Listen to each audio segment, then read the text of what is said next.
सहनाववतु सहनौ भुनक्तु सह वीर्यं करवावहै तेजस्विनावधीतमस्तु मा विद्विषावहै। ओम शांति शांति शांति। वैदिक जीवन पद्धति की इस कक्षा में आप सबका हार्दिक स्वागत है, अभिनंदन है। अष्टांग योग की चर्चा चल रही थी और उसमें अहिंसा का क्या स्वरूप है, अहिंसा हमारे लिए, मनुष्य जाति के लिए और पूरी समष्टि के लिए कितना उपकार करती है, अहिंसा कितना लाभकारी है। अहिंसा माँ के समान हमारा पालन पोषण करने वाली होती है, हमारी सद्गति, हमारा उत्कर्ष कराने वाली होती है। इसलिए हमारे जीवन में अहिंसा का व्यवहार, अहिंसा का स्वभाव जरूर होना चाहिए, जिससे हम अपने जीवन के उद्देश्यों को, अपने आप को कल्याण के मार्ग पर चला करके राष्ट्र का कल्याण करें। पिछली कक्षा में जो कुछ अहिंसा के विषय में आपके सामने श्लोक रखे थे, आप में से किसी का कोई प्रश्न हो तो आप पूछ सकते हैं जी। ओम स्वामी जी, पिछली कक्षा में आप बोले थे अहिंसा सर्वदा माता की जैसा हित करता है जी, सर्वदा कल्याण करता है। एक राष्ट्र हित की मैं एक जानकारी के लिए पूछ रहा हूँ जी। जैसे स्वाधीनता संग्राम का समय में जैसे मौलाना सुहरावर्दी का नेतृत्व में द ग्रेट कलकत्ता के लिए चला, उस टाइम कुछ नहीं महात्मा गांधी ने बोले, परंतु जब रिएक्शन हुआ दूसरी पक्ष की तरफ से, उन्होंने अनशन करने बैठा, या जो 1947 में लाहौर से अमृतसर में 10 टाउन एक्सप्रेस में वहाँ से लाश आया, उन्होंने कुछ नहीं बोला। यहाँ जो रिएक्शन हुआ भारतीय का तरफ से, तो फिर बिरला मंदिर में अनशन में बैठ गए। तो ये अहिंसा था ना हिंसा था, ये जानकारी लेना था। दोनों बातें हैं। मैं यहाँ पर जो ऋषियों का संदेश है, जो उपदेश है, उसकी चर्चा कर रहा हूँ। परंतु देश काल परिस्थिति में कुछ लोग इसका गलत अर्थ लगा करके गलत फायदा उठाते हैं। परंतु जो सार्वभौम सत्य है उसको हम सभी अपना करके अपने जीवन में लाभ ले सकते हैं। अहिंसा, जैसे आपको जब से अष्टांग की चर्चा हम कर रहे हैं, आरंभ से ही इस बात का बार बार प्रसंग आ रहा है कि जो अब मैं व्यक्ति विशेष पर आक्षेप करूं कि नहीं वो हिंसा थी, अहिंसा नहीं थी, तो हो सकता है लोगों को उससे उनके हृदय आहत हो। परंतु यह बात सत्य है कि बिना खड़ग, बिना ढाल के आजादी नहीं मिल सकती। केवल इतना जो है मैं संकेत करना चाहूंगा, केवल चरखा चला करके आजादी नहीं मिल सकती।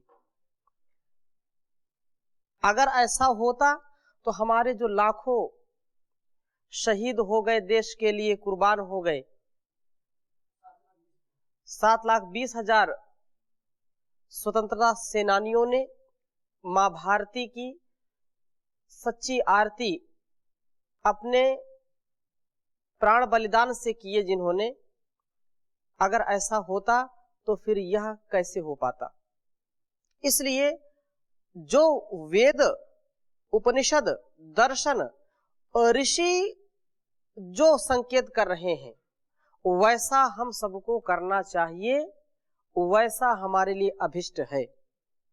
चाहे हम त्रेता की बात करें, चाहे द्वापर की बात करें, जो भी हमारे महापुरुष हुए हैं उन्होंने पहले अपने जीवन को दिव्य बनाया है, उसके बाद राष्ट्र को दिव्य बनाने के लिए साम दाम दंड भेद से अहिंसा की पुष्टि में, अहिंसा को स्थापित करने में अपना सर्वस्व निछावर किया है, अपने प्राण अर्पण किए हैं।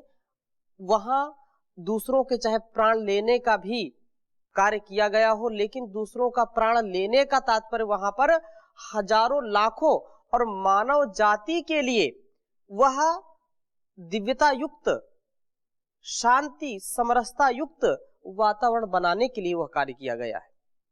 तो वहां पर इस बात का हमको सदा ध्यान रखना चाहिए कि हम किसी भी प्रकार से, यदि हमको हिंसा भी करनी पड़ती है अहिंसा की स्थापना के लिए, राष्ट्र की शांति के लिए, लोगों के अंदर सौहार्द के लिए, तो वह हिंसा नहीं कहलाती है। यदि चिकित्सक हमारे किसी अंग को काटता है तो हमको पीड़ा होती है, लेकिन वो हिंसा हो रही है हमारे साथ।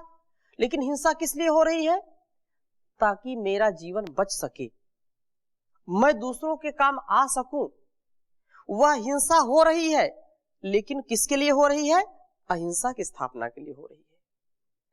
तो इसमें ऐसा ही हमको जो है, चाहे वह कोई चिकित्सक हो, चाहे कृषक हो और चाहे सैनिक हो, वह यदि दंड देता है, छात्र धर्म का वह पालन करता है, तो अहिंसा की स्थापना के लिए ही करता है। और किसी का कोई प्रश्न? आगे चलते हैं। अहिंसा का बहुत ही गुणगान किया गया है। महर्षि कपिल लिखते हैं, बहुत ही अच्छा श्लोक है, इसको आप लिख लीजिए।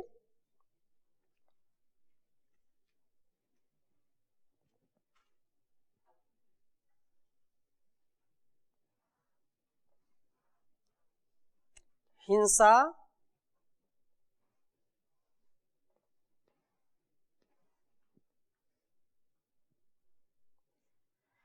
हिंसा लोकेन द्विविष्टा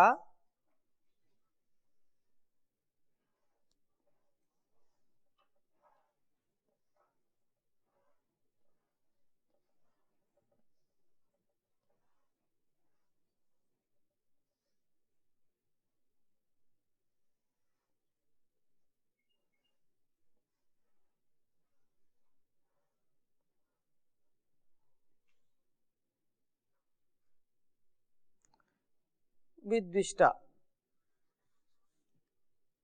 हिंसा लोकेन विद्विष्टा।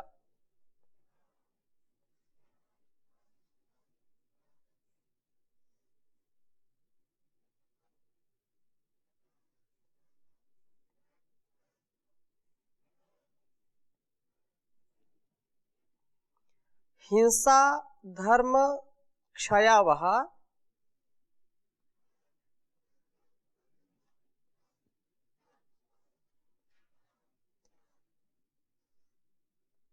हिंसा धर्म क्षयावह।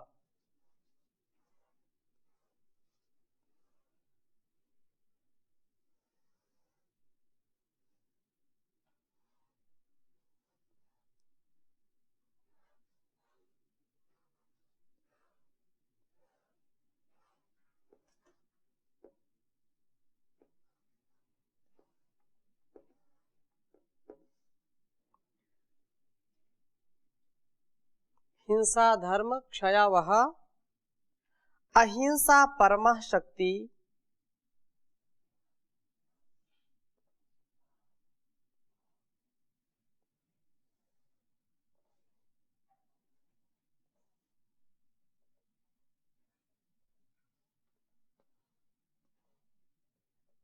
अहिंसा परमा शक्ति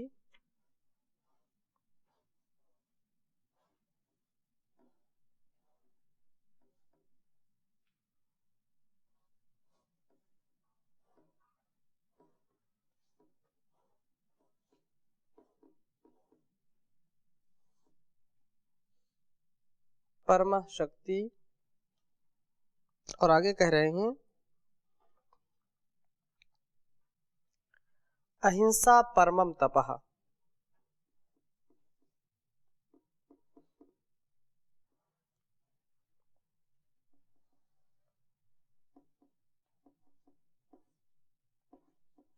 अहिंसा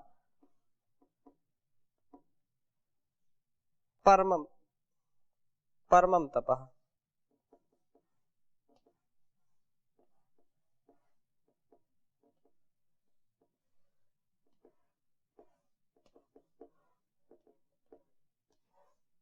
एक बार उच्चारण करेंगे। हिंसा लोके न द्विविष्टा, हिंसा धर्म क्षयावह, अहिंसा परमा शक्ति, अहिंसा परमम तपः। हिंसा लोके न द्विविष्टा, वो हिंसा है वो लोक में बहुत ही अकल्याणकारी है।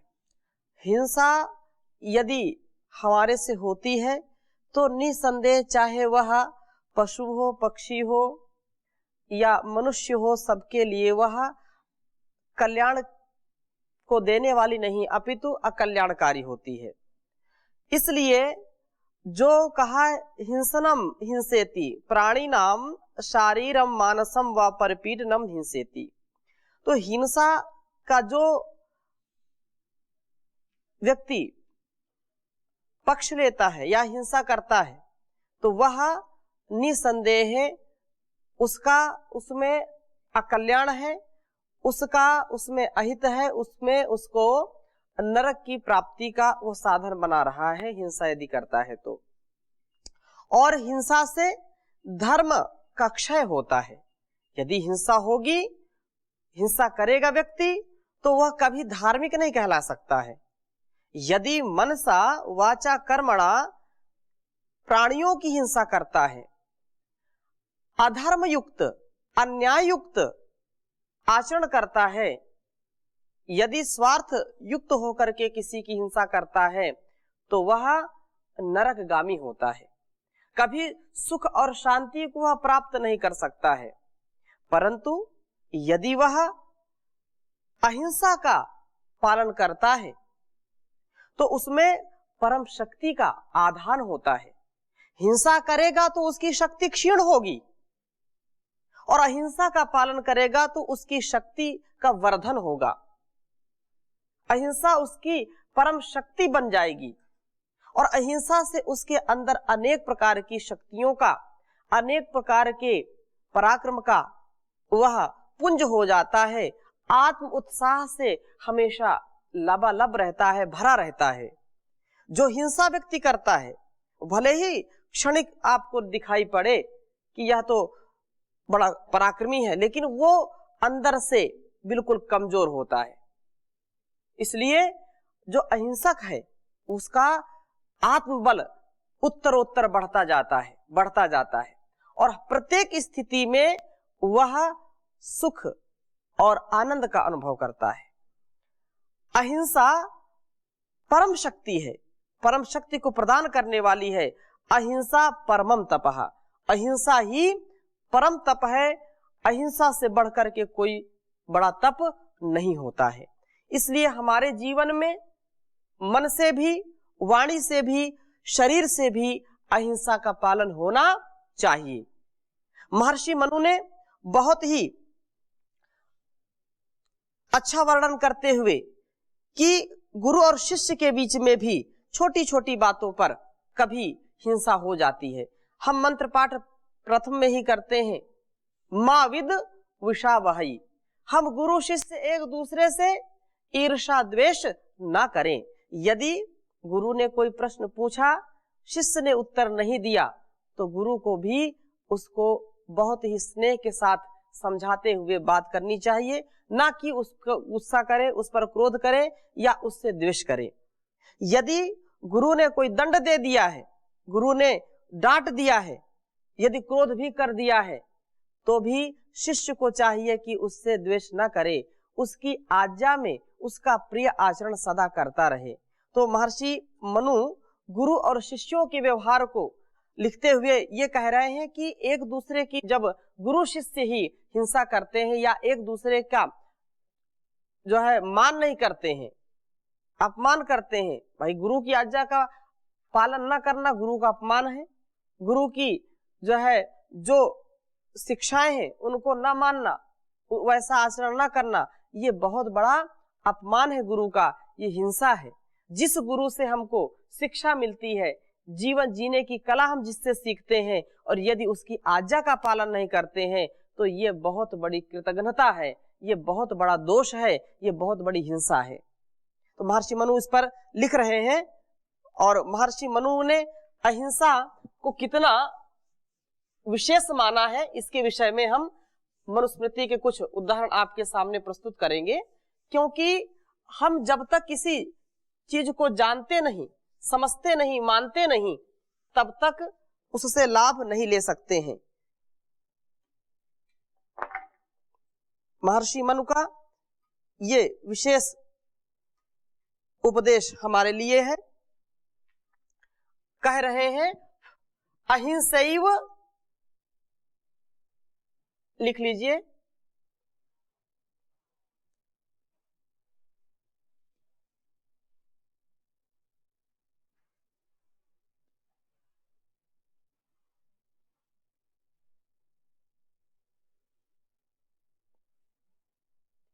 अहिंसैव भूतानाम,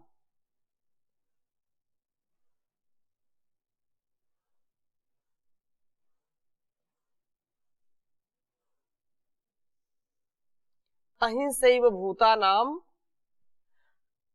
कार्यम श्रेयोनुशासनम। बहुत उत्तम बात कही।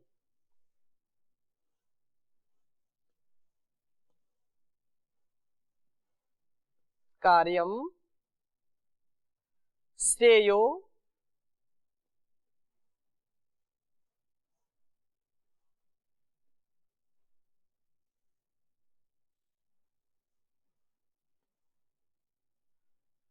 कार्यम श्रेयो अनुशासनम।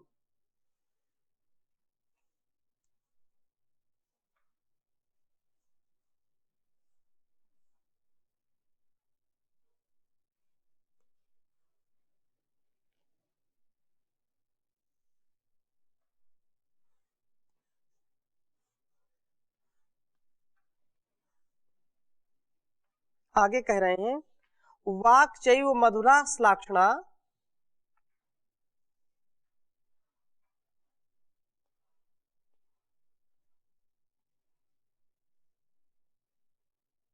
वाक् चैव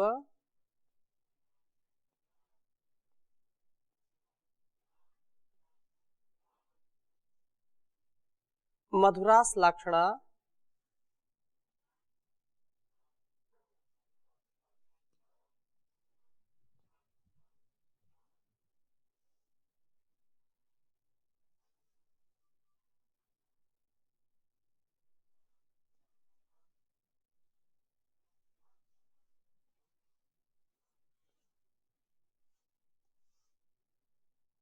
प्रयोज्या धर्ममिच्छता।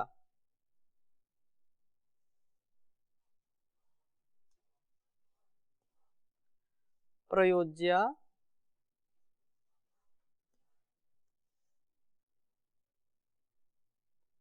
धर्ममिच्छता।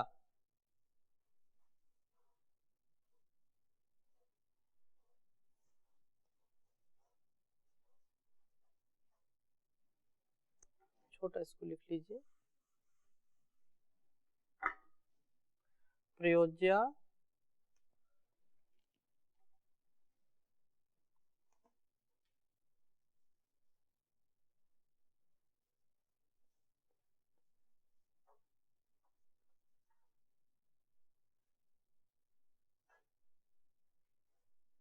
धर्ममिच्छता। एक बार उच्चारण करेंगे, अहिंसैव भूतानां कार्यं श्रेयोनुशासनम् वाक् चैव मधुरा श्लाक्षणा प्रयोज्या धर्ममिच्छता। अहिंसैव भूतानाम, ध्यान दीजिए, बहुत उत्तम बात कह रहे हैं कि अहिंसा का कितना बड़ा महत्व है हमारे जीवन में। जो व्यक्ति धार्मिक हैं, अथवा धर्म का आचरण करना चाहते हैं, क्योंकि धर्म की चर्चा खूब हमने की है और धर्म का महत्व समझा है अपने जीवन में, इसलिए जो अपने को धार्मिक बनाना चाहते हैं अथवा धर्म का सदा सर्वदा सर्वत्र आचरण करना चाहते हैं, धर्मम इच्छता, धर्म की वृद्धि चाहने वाले मनुष्य को ये प्रथम शर्त उसकी है, प्रथम कंडीशन है। फर्स्ट कंडीशन क्या है कि अहिंसया एव भूतानाम अनुशासनम कार्यम। अहिंसा अर्थात हिंसा, हानि, ईर्षा, द्वेष, कष्ट प्रदान आदि भावों से रहित होकर के यह जो गुरु शिष्य परंपरा है, गुरु शिष्य यदि धर्म का आचरण करते हुए अध्ययन अध्यापन करना चाहते हैं तो अहिंसा का प्रथम पाठ उनको सीख करके वैसा आचरण करना चाहिए। कह रहे हैं कि हिंसा, हानि, ईर्षा, द्वेष, कष्ट प्रदान आदि भावों से रहित होकर के विद्यार्थियों को अथवा ऐसा कोई मनुष्य चाहता है तो उसको अनुशासन करना चाहिए। श्रेय वही अनुशासन प्रशंसनीय, श्लाघना प्रयोज्या। तो श्लाघना का तात्पर्य क्या है? जो श्रेय वही अनुशासन प्रशंसनीय और कल्याणकारक होता है। चा और मधुरा श्लाघना वाक प्रयोज्या, मीठी तथा कोमल वाणी अध्यापन और उपदेश में बोलनी चाहिए। कभी भी जो है कटु भाषण नहीं करना चाहिए, कटु वाणी नहीं बोलनी चाहिए। जब हम उपदेश करें, दूसरों को कोई बात समझाएं तो उनमें बड़ी मधुरता हो, वाणी में बहुत ही माधुर्य प्रकट हो और वह कल्याणकारी हो, ऐसी वाणी का प्रयोग करना चाहिए। महर्षि दयानंद इसका अर्थ करते हुए कह रहे हैं कि विद्वान और विद्यार्थियों को योग्य है कि सभी बहुत ही अच्छी प्रकार से इसको ध्यान दें। विद्वान और विद्यार्थियों को योग्य है कि वैर बुद्धि छोड़ करके सब मनुष्यों के कल्याण के मार्ग का उपदेश करें और उपदेष्टा मधुर सुशीलता युक्त वाणी बोले। जो धर्म की उन्नति चाहे वह सदा सत्य में चले और सत्य का ही उपदेश करें।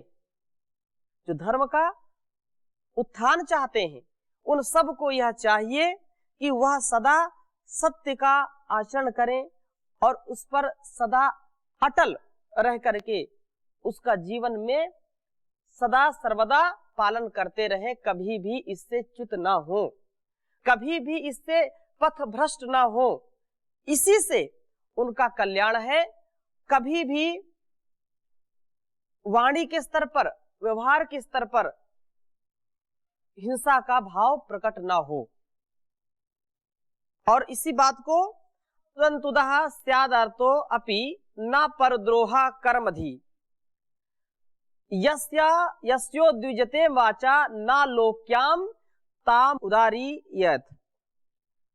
तो बोल रहे हैं उदीरयेत, ऐसी वाणी का कभी भी प्रयोग ना करें।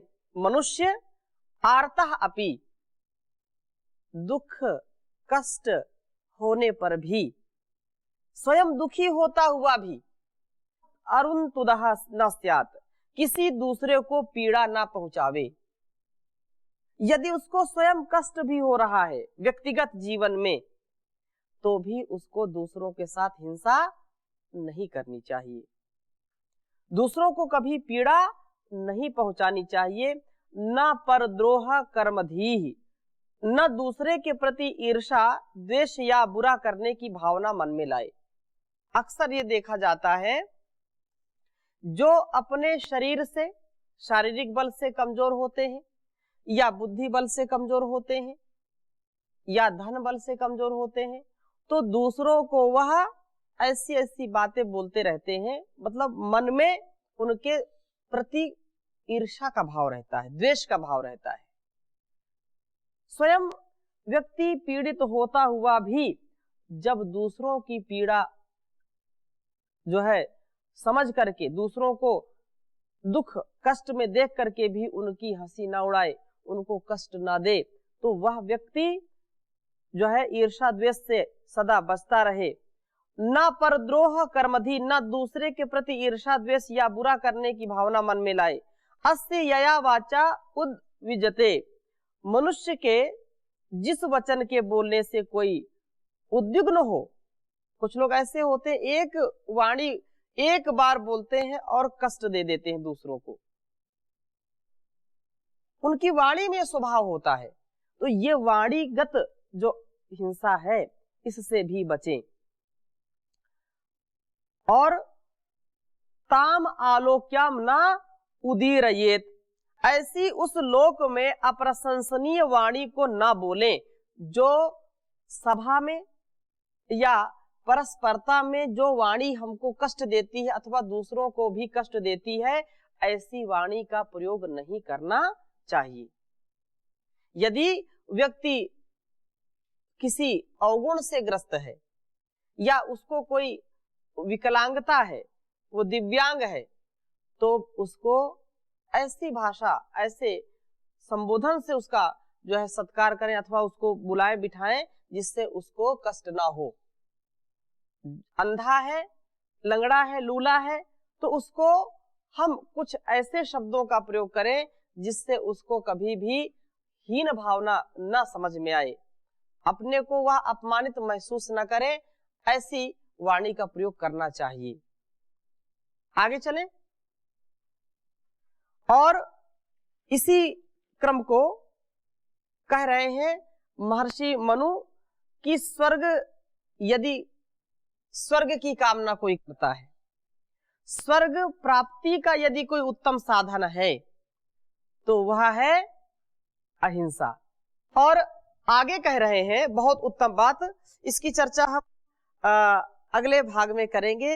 महर्षि मनु के द्वारा हिंसा अहिंसा का जो भाव है उसको समझने का पुनः प्रयास करेंगे अगली कक्षा में। अभी यहीं तक। ओम शांति शांति शांति।